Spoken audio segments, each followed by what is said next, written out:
Apa sih sebenarnya SPGDT ini? Kita kerjasama dengan Polres, kita kerjasama dengan Jasara Harja, ada yang namanya RSPA, Road Safety Partnership Action gitu.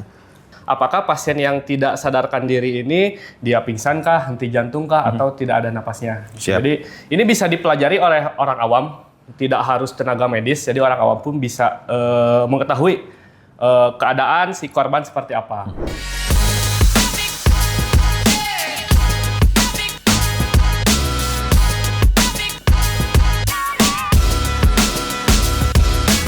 Halo Sobat Sehat semuanya, selamat datang di Ruang Sehati, ruang kita bersama menggali informasi dan edukasi seputar kesehatan. Sobat Sehat, pernahkah Anda membayangkan jika tiba-tiba Anda atau orang terdekat Anda mengalami kondisi gawat darurat medis, apa yang harus dilakukan, kemana harus mencari pertolongan? Nah, hari ini kita akan mengupas tuntas sebuah sistem vital yang menjadi tulang punggung penanganan kondisi darurat di Indonesia. Sistem penanggulangan gawat darurat terpadu atau dikenal dengan SPGDT. Mungkin sebagian dari Sobat Sehat tidak asing dengan istilah ini, tapi seberapa dalam kita memahami fungsinya, bagaimana sistem ini bekerja secara terintegrasi, dan yang terpenting, bagaimana kita sebagai masyarakat bisa berperan aktif dalam mendukung keberhasilan SPGDT ini. Di Ruang Sehati kali ini, kita akan mencoba mengurai setiap benang kusut dalam SPGDT, mulai dari peran pentingnya, komponen-komponen yang terlibat, hingga tantangan dan harapan ke depannya. Jadi pastikan Sobat Sehat semuanya menyimak video ini sampai akhir, karena informasi ini tidak hanya penting untuk menambah wawasan, tapi juga bisa bermanfaat di saat-saat kritis. Sudah hadir bersama kita di Ruang Sehati kali ini, Ketua Tim SPGDT Dinas Kesehatan Kabupaten Cianjur, Kang Azwar Buares Caniago, Escape Nurse. Kang, sehat? Alhamdulillah. Ini sibuk apa nih sekarang kegiatan di luar kantor, Kang? Kita juga penjemputan jemaah haji kloter Oh iya, ketiga, itu 3 hari terakhir kan ya? Waktu Iya. itu di Bekasi kan ya? Bekasi. Kemarin juga pas pulang, ya ada yang sakit, kita langsung rujuk ke rumah sakit. Ya kalau umpamanya aman-aman saja, kita hanya mengikuti aja. Gitu. Berarti- Cuma yang pertama kemarin ada yang Alhamdulillah. kolik, jadi harus dibawa ke rumah sakit Apa pakai tuh kolik, ambulan. Bang? Kolik dia sakit perut gitu, jadi mungkin karena kelelahan. Karena waktu di Mekah katanya dia gendong-gendong neneknya terus. Oh, Gendong gitu. neneknya terus Masya Allah. sampai Indonesia mungkin kelelahan, sampai di infus ya mau nggak mau harus istirahat beberapa hari di rumah sakit. Jadi kita dari embarkasi langsung dibawa ke RSUD Sayang Cianjur. Tapi ya alhamdulillah kondisinya mungkin tidak ada jemaah dari Cianjur yang sampai punten Kalau meninggal dunia. untuk meninggal kemarin informasi sih ada, kalau nggak salah itu ada 2 orang sih, cuma di Saudi di sana. Cuma untuk sampai Cianjur sih kemarin ya hanya 1 yang sakit yang dibawa ke RSUD Sayang. Oke, siap. Kang, kita lebih dalam lagi tentang SPGDT ini. Mungkin beberapa dari Sobat Sehat semua belum begitu paham atau belum familiar dengan istilah SPGDT Betul. ini. Bisa diceritakan mungkin lebih detail apa sih sebenarnya SPGDT ini, Kang? Ya, di kita itu ada yang namanya PSC 119. Public Safety Center. Nah, 119. Kalau di luar negeri 911. Nah, kalau di Indonesia sering dibalik-balik jadi 119. Nah, di setiap kabupaten kota itu PSC itu ada 1. Apakah di Dinas Kesehatan atau di rumah sakit. Cuma untuk di Cianjur itu PSC-nya ada di Dinas Kesehatan. Nah, PSC itu mereka menggabungkan SPGDT, beberapa SPGDT. Jadi di rumah sakit ada SPGDT.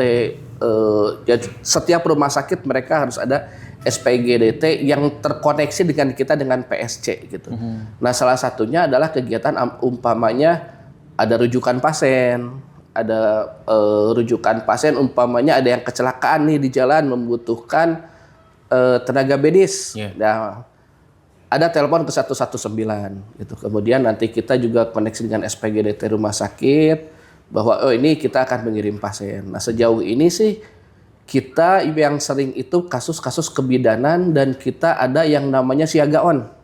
Oh, itu program Dinas Kesehatan sih ya? Program Dinas Kesehatan dari dulu sudah lama. Jadi siaga on itu mereka bidan-bidan puskesmas ketika akan merujuk ke rumah sakit, mereka ngontak ke kita. Berkoordinasi dengan Mereka ngontak ke kita, WA ke kita bahwa ini ada pasien yang akan melahirkan yang tidak bisa ditangani di puskesmas atau di klinik bidan. bidan.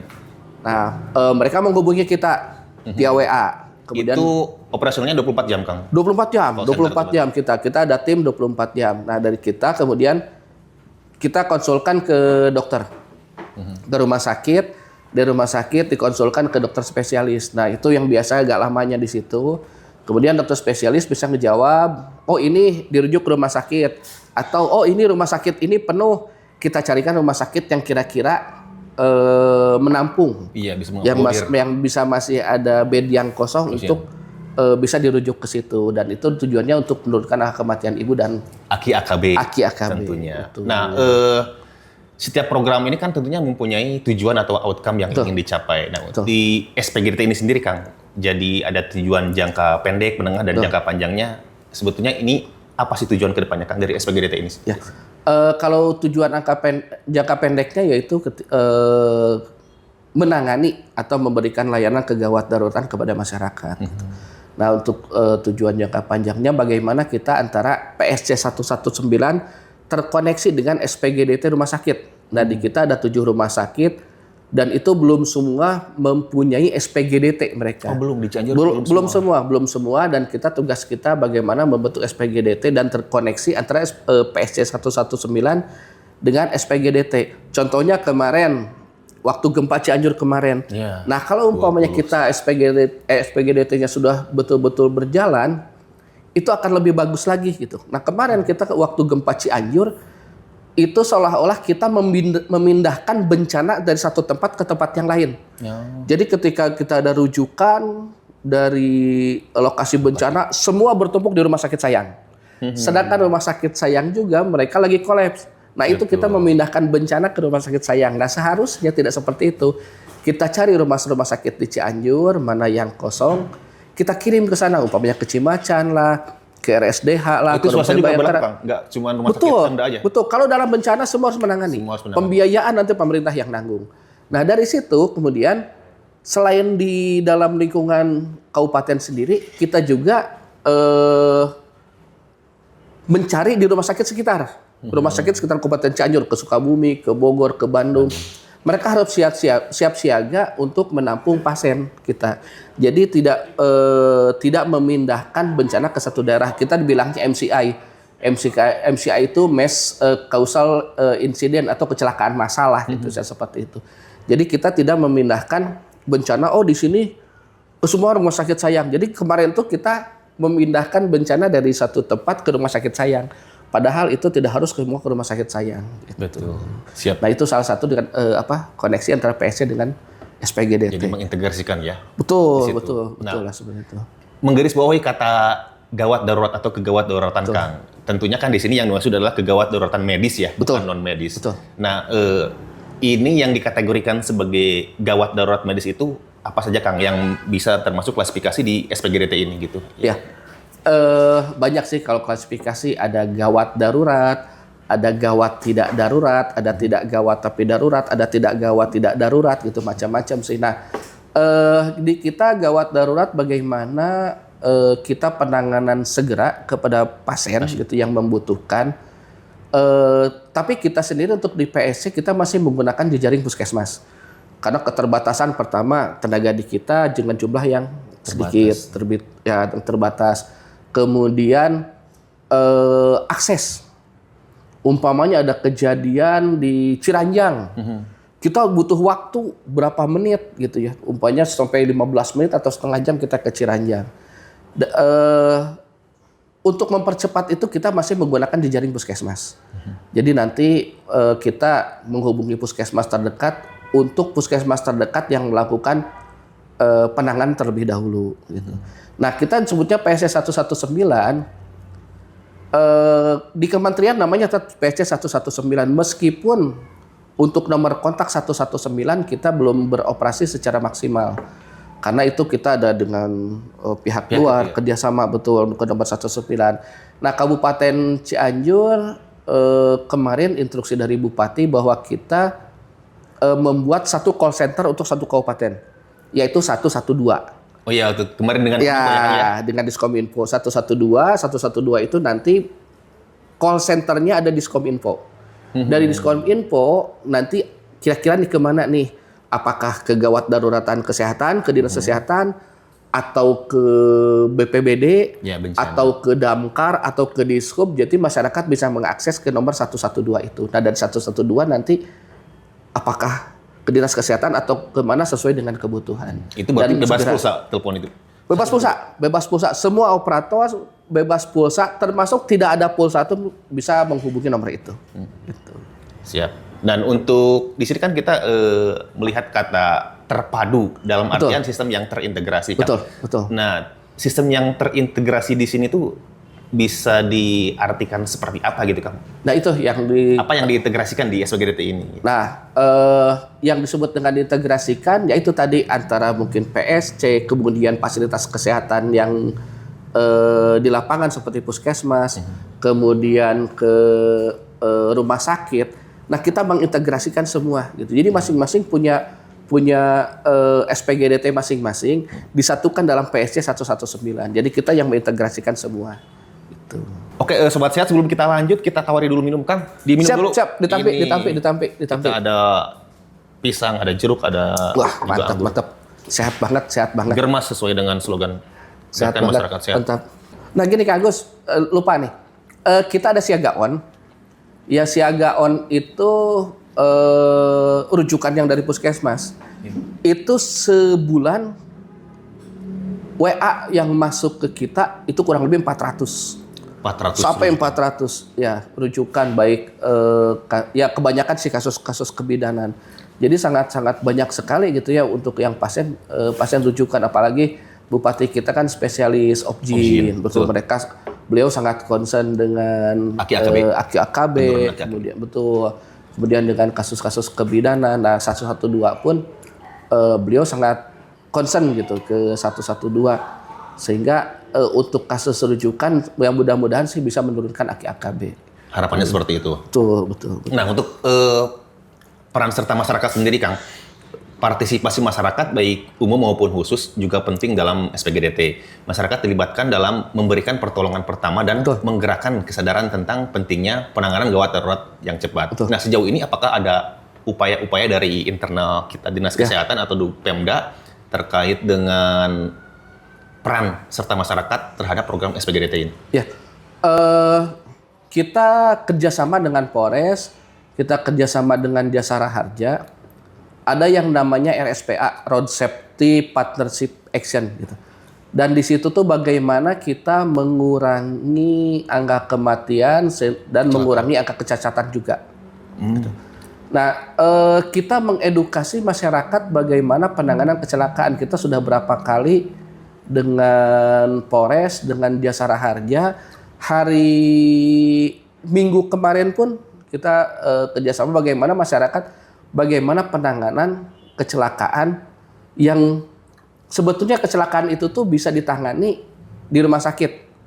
Tetapi kalau salah penanganan itu malah mengakibatkan kematian ataupun kecacatan. Nah, kemarin sudah edukasi kita ke masyarakat, bagaimana kita mengedukasi masyarakat, bagaimana ketika ada kecelakaan. Karena ketika ada kecelakaan, pasti yang pertama melakukan penanganan atau yang pertama melihat adalah masyarakat. Bukan kita. Kemudian dari situ datanglah mungkin kepolisian dan lain-lain. Itu sering tuh. Saya pernah mengalami kondisi seperti itu. Jadi pernah ada kejadian penanganan kecelakaan, itu rame lah di grup WA kita. Penanganan salah. Jadi ketika evakuasi pasien, ngangkat pasien, memindahkan pasien dari pasiennya kecelakaan motor, memindahkan pasien dari jalan ke belangkar, itu diangkat, yang satu megang kaki, yang satu megang tangan, diangkat. Sedangkan untuk kecelakaan motor itu yang resiko adalah leher. Kalau umpamanya ada bermasalah leher, ini kan istilahnya saraf untuk pernapasan di situ. Dan itu bisa terjadi henti napas. Nah, bagaimana masyarakat dengan melakukan penanganan yang benar sehingga bisa sampai ke rumah sakit dengan selamat, kemudian tindakan lanjutan di rumah sakit. Nah, itu udah edukasi seperti itu. Siap. Tentunya nanti Sobat Sehat kita akan simulasikan bagaimana terkait dengan penanganan kecelakaan atau insiden di jalan ketika mungkin ada crash atau tabrakan. Nah, kita akan simulasikan bagaimana nanti pertolongan pertama pada korban yang kecelakaan di jalan di segmen terakhir nanti. Ya. Untuk nanti kita coba untuk bagaimana, nah yang penting yang sering terjadi adalah bagaimana pasien penanganan dengan henti jantung. Oh iya itu. Nah henti jantung bagaimana kita melakukan resusitasi. Resusitasi kalau di luar negeri itu sebetulnya sudah di TV-TV luar mereka iklan itu sudah ada edukasi mengenai itu, cuma di kita belum. Nah kita sudah melakukan itu ke beberapa komunitas, kemudian ke pelajar. Nah kemarin kita dengan Jasara Harja ke tukang ojek. Nah mereka kan yang sering di jalan, mereka sering banget itu ya. Kita dilakukan pertama bagaimana cara mengevakuasi pasien. Bagaimana evakuasi pasien dari jalan kemudian ke tempat tidur. Yang kedua ketika ada henti napas apa sih dilakukan? Nah kita melakukan edukasi seperti itu. Karena Jasara Harja pun mereka agak miris juga gitu ya, angka kecelakaan di Cianjur lumayan tinggi. Betul. Kan. Persentasinya dari tahun ke tahun mungkin meningkat kan ya? Betul, yang di Cianjur itu tinggi, kemudian ketika dibedah lagi yang tertinggi ternyata daerah wilayah Karangtengah. Oh iya. Sehingga kita kemarin melakukan edukasi di wilayah Karangtengah di situ. Dan kecelakaan yang tertinggi di situ, angka kematian pun tertinggi di situ. Gitu. Jadi kita edukasi kepada masyarakat, kepada tukang ojek, kepada komunitas, bagaimana sih penanganan pasien gitu. Jangan sampai kita tujuannya bagus tetapi malah ya mempercepat kecacatan atau kematian. Siap. Sepakat, mungkin kita juga sama-sama mendengarkan himbauan dari gubernur itu terkait dengan bahwasanya pelajar itu tidak diperbolehkan sebelum usia 17 tahun untuk punya motor sendiri. Betul. Gitu. Jadi harus mengoptimalkan fasilitas kendaraan umum. Saya setuju dengan sependapat dengan pernyataan yang diutarakan oleh Pak Gubernur. Kang, ini kita semua tentunya sepakat menghadapi kondisi gawat darurat adalah sebuah tantangan besar. Berbagai faktor mulai dari informasi yang tidak lengkap hingga kurangnya koordinasi seringkali menjadi kendala dalam memberikan pertolongan yang optimal. Sejauh ini kendala di lapangan yang dihadapi oleh teman-teman SPGD seperti apa nih, Kang? Kendala kita yang pertama adalah mungkin keterbatasan tenaga di kita ya. Untuk melakukan edukasi gitu. Yang kedua mungkin masyarakat belum semua tersentuh bagaimana sih penanganan kegawat daruratan gitu ya. Betul. Karena memang banyak kejadian kan seseorang pingsan sudah tergeletak bawa ke rumah sakit langsung, padahal kan di situ tuh bisa melakukan tindakan dulu, apakah kita melakukan resusitasi gitu, melakukan RJP gitu sebelum dibawa ke rumah sakit. Karena itu ada istilah golden time. Jadi kalau umpamanya ke rumah sakit di bawah 15 menit itu cukup lama. Tapi ketika kita tindakan di situ, kita melihat langsung tindakan, itu kemungkinan selamatnya lebih besar. Gitu. Jadi ketika seseorang pingsan, kemudian dia tidak ada respon, lakukan penanganan di situ, segera kurang dari 5 menit, 6 menit itu masih bisa ditangani. Tapi kalau umpamanya 15 menit ke sana, setengah jam, itu sudah ada kerusakan di otak. Nah, kalau sudah ada kerusakan di otak, kemungkinan keberhasilannya itu harus lebih kecil. Gitu. Jadi lebih cepat penanganan di situ, lebih besar keberhasilannya. Nah, Kang, selanjutnya mungkin kita berbicara tentang mekanisme bagaimana cara masyarakat bisa menghubungi call center ini. Ya. Apakah itu memang bisa dioptimalkan 119 ini atau ada call center lain mungkin? Ya, untuk 119 kita namanya karena dari pusat krisis namanya adalah PSC 119. Tetapi untuk nomor gawat darurat masing-masing kabupaten kota ada yang menggunakan 119, ada yang menggunakan 112. Nah di Cianjur kita menggunakan 112. Jadi masyarakat bisa nelpon menggunakan HP masing-masing. Meskipun sudah tidak ada pulsa, masih bisa karena itu bebas pulsa. Ke 112, kemudian dari 112 nanti ada operator yang mengangkat. Operator itu akan menanyakan kejadiannya apa, kemudian lokasinya di mana. Nanti operator itu akan menghubungi, kalau umpamanya ini kedaruratan medis, akan menghubungi tim 119 untuk melakukan penanganan. Nah, kalau umpamanya ada kebakaran, nanti operator 112 ini yang akan menghubungi ke damkar. Gitu. Nah, itu ada range tertentu nggak atau ada maksimum radius yang bisa dijangkau oleh tim respon ini, Kang? Tidak ada, selama masih di Kabupaten Cianjur. Nanti kalau umpamanya kita dinas kesehatan ada puskesmas, kita pun nanti akan kerjasama dengan beberapa relawan ambulan. Kemudian BPBD mereka yang di lapangan ada Retana gitu. Kemudian damkar pun mereka ada kurang lebih ada 8 pos. Jadi selama masih di Kabupaten Cianjur, silakan menghubungi. Nanti ada tim yang datang ke sana. Apakah kalau kita kesehatan nanti puskesmas yang terdekat akan datang untuk melakukan penanganan. Oh jadi sistemnya jadi berkoordinasi dengan puskesmas gitu kan? Kalau kita kesehatan masih koordinasi dengan puskesmas. Karena kan kondisi di Cianjur ini kan lumayan jauh gitu kan, secara geografis kan. Betul. Kita misalkan ada kecelakaan di Sukanagara. Nah orang itu paham ternyata ada call center yang bisa dihubungi 112. Nah itu kan secara logika kalau kita dari misalkan di Cianjur ke Sukanagara makan waktu berapa jam gitu. Betul. Nah, nanti kan dari call center akan menghubungi kita meskipun mungkin agak panjang gitu ya rantainya gitu dari call center ke kita, dari kita ke puskesmas. Tapi setidaknya itu akan memotong waktu lebih pendek daripada kita yang melakukan tindakan ke sana gitu. Nah, kemarin juga dulu pernah kita ada telepon dari Taman Bunga ternyata itu dan itu telepon nomor ke 119 karena mereka di luar negeri sudah terbiasa dengan nomor call center tersebut 119 dan luar negeri mereka 911 gitu. 911. Nah, mereka sudah itu warga negara Arab mereka gitu dan akhirnya ya kita nelpon puskesmas setempat dan dirujuk oleh puskesmas setempat ke rumah sakit gitu. Jadi mana yang terdekat kita hubungi untuk melakukan tindakan itu. Baik, Sobat Sehat, kita akan simulasikan tindakan pertama bagaimana ketika menghadapi pasien tidak sadarkan diri di jalan. Dan sudah bersama saya Kang Faras Nur Hikmah, escape nurse, bro. Siap, langsung saja kita simulasikan. Siap, Pak Agus. Jadi di sini saya akan sedikit memberikan cara bagaimana kita bisa melihat apakah pasien yang tidak sadarkan diri ini dia pingsan kah, henti jantung kah, atau tidak ada napasnya. Siap. Jadi ini bisa dipelajari oleh orang awam, tidak harus tenaga medis. Jadi orang awam pun bisa mengetahui keadaan si korban seperti apa. Mungkin yang pertama, kalaupun misalkan kita melihat ada tergeletak pasien atau korban, yang pertama kita ada 3A, Kang Agus. 3A itu aman diri, aman lingkungan, aman pasien. Aman pasien. Jangan sampai pasien tergeletak di tengah jalan, kita langsung nyebrang.